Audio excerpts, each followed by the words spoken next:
Legal expert and commentator Mpumelelo Zikalala of the law firm Zikalala Attorneys joins us now to talk about his opinion on these latest developments. Thank you so much for joining us, Mr. Zikalala. Are you surprised by the turn of events of Advocate Teffo withdrawing from the case?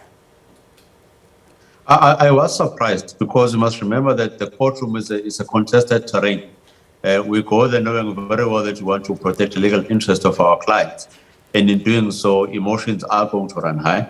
There are going to be disagreements which are going to be there in the manner in which we handle things. But the most important rule of all is that we must respect the court, especially the presiding officers at all times. We must also respect our learned colleagues. So if we are conducting our defense and protecting the legal interest of our clients, we must do that with the utmost respect. But I didn't foresee that at such an early stage, if I may say so, that Advocate Teffo would then say, I'm no longer taking on this particular matter. We must also remember that we serve at the behest of our clients. So it may well be that it was the actual clients that said, we no longer want you to represent us. We no longer trust that you're going to protect our legal interest in this particular matter. So we'd like to get somebody else. But it does set the matter back. And indeed, there's going to be a lost ground taking from what has happened today. Mpumelelo, we'll talk about that in just a moment, the delays and the course of the impact of that on the trial itself. But Advocate Teffo said that he consulted his clients, and based on the conditions that they faced, they agreed with his decision. And this is because the judge in this case, we're talking about Judge Malesela, refused to intervene on the request to look at the prison conditions of one of his clients. Your thoughts on this? But the judge was correct in this case. You can't take a decision which is going to require the second person to act when that person who is required to act is not in court in order to answer for themselves. Now, you know that you're going to bring an application similar to this one on Tuesday.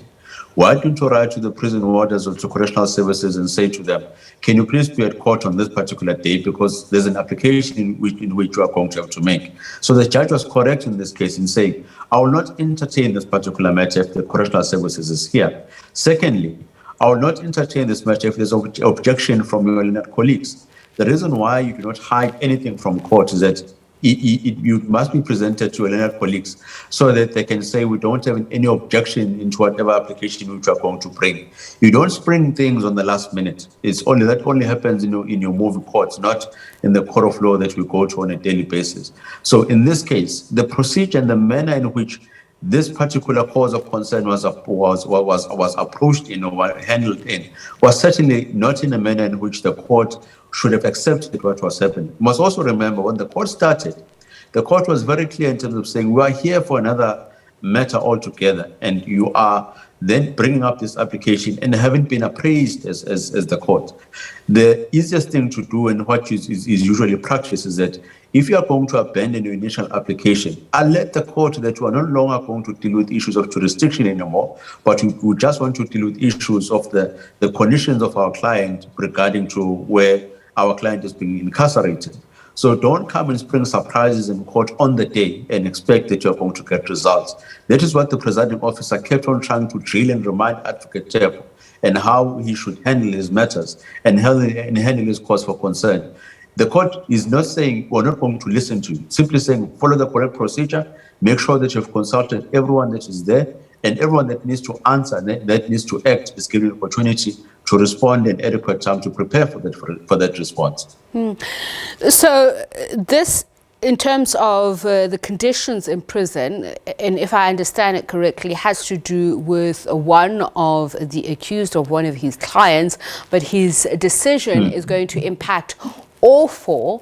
But again, the reason that he gives for withdrawing in totality from representing all of them is that he is being harassed not only by the courts, as he says, but that he is being harassed by, the state. Can you make head or tail of this, what I've just outlined now? I can't really, because you see, the most important part is where there's a cause for concern with certain issues, let's say harassment, for example, there must be a way in which you can be able to remedy that. Now, if you're being harassed by the police, for example, there's IP in which you can complain to. If you've been harassed by a minister, there's also parliament that you can complain to. There's the president that you can complain to. There's the public protector in which you can complain to. If your issue is with the judge, then there's the JC in which you can make a particular complaint to. But most importantly, you then record your cause for concerns or your complaints during those particular proceedings, so that when you take the matter on appeal, it is easier for you to make that particular point of saying that, look at how unfair this trial was. We weren't given enough time in order to prepare. Our clients were not given enough time in order to respond. Even the conditions in which we are conducting this trial under were not conducive, so that at the end of the day, they're able to deliver justice.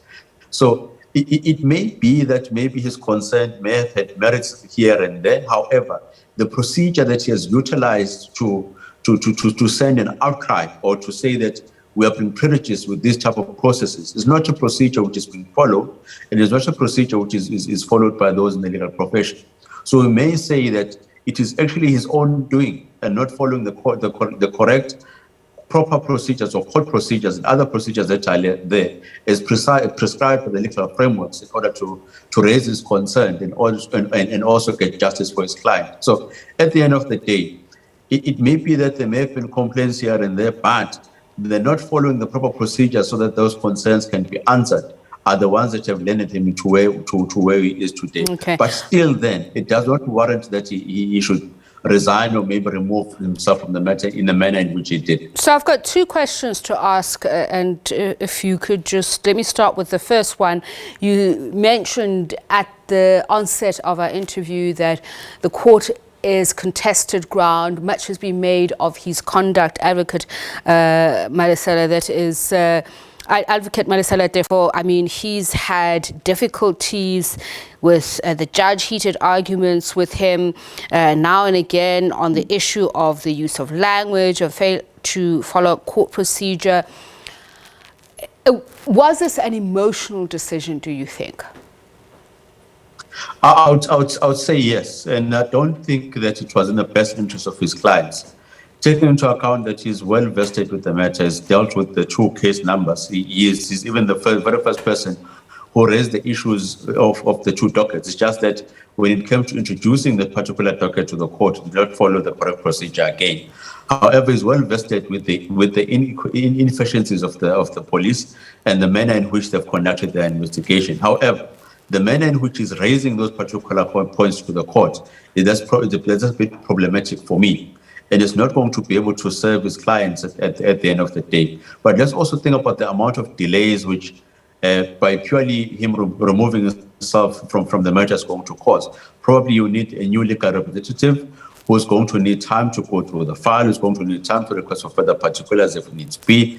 And that is even when he gets, or that particular new rep gets an opportunity to further cross-examine the witness who is currently in the witness box. So certainly there's going to be a number of delays which are going to take on this matter. And I don't think maybe we'll get even on the third witness before the end of the year. Okay, so as you say, it's going to take months for the new legal representative to comb through transcripts, to comb through evidence. But is there a good foundation, legal substance for that incoming legal representative that's been laid by Advocate Teffo? And I want to look at his competency. He, as you mentioned the issue of the second docket. He argued the issue of jurisdiction. Has he, in terms of legal strategy, served his clients well? He argued that two of them couldn't even have been guilty of this because they were not even there. Has he laid a good, solid legal foundation for the next person coming? With regards to jurisdiction, I don't think so. I don't think that will suffice any submission that should be made by the courts. I think the NPA was meticulous in making sure that jurisdiction suffices. Anyway, if you look at the Criminal Procedure Act, it does tell you that you look at the core functioning of the courts. So that technicality of jurisdiction alone or on its own cannot be the only reason why the spent matter or the charges would be withdrawn or the accused would be found guilty. However, with the introduction of the second docket, I think he has done a good job on that one. It's just that the manner of introducing the second docket to the court may have been a bit not in a regular manner. However, he has been able to say at the end of the day, there are two dockets that are there. There are statements that have been made in that particular docket, sworn statements, in which we should take into consideration and ask a very important question if the conflicting statements in either of the two, of asking the person that have deposed with them as to when exactly were they lying or telling the truth in both those two statements. And it's going to add to the adding of certain points of reasonable doubts within this particular proceeding, so that at the end of the day, the accused are not found guilty beyond reasonable doubt. Once you've added that doubt, it increases the chances of your client being free. So if we are going to find a new legal representative who is going to look at these two dockets and say to them, I want to introduce these inefficiencies, the lack of the police in being able to investigate this matter in a proper manner, the lack of the police in being able to pinpoint and make sure that the four accused are actually within this particular crime scene in this place and time, using these particular weapons, most importantly, having a motive of committing this particular crime, you can, at the end of the day, lead the accused to be found not guilty, so that they are acquitted due to the lack of evidence. All right, thank you so much for sharing your time and your insights. Much appreciated. Mr. Mpumelelo Zikalala, he is a legal expert and commentator with law firm Zikalala Attorneys. Well,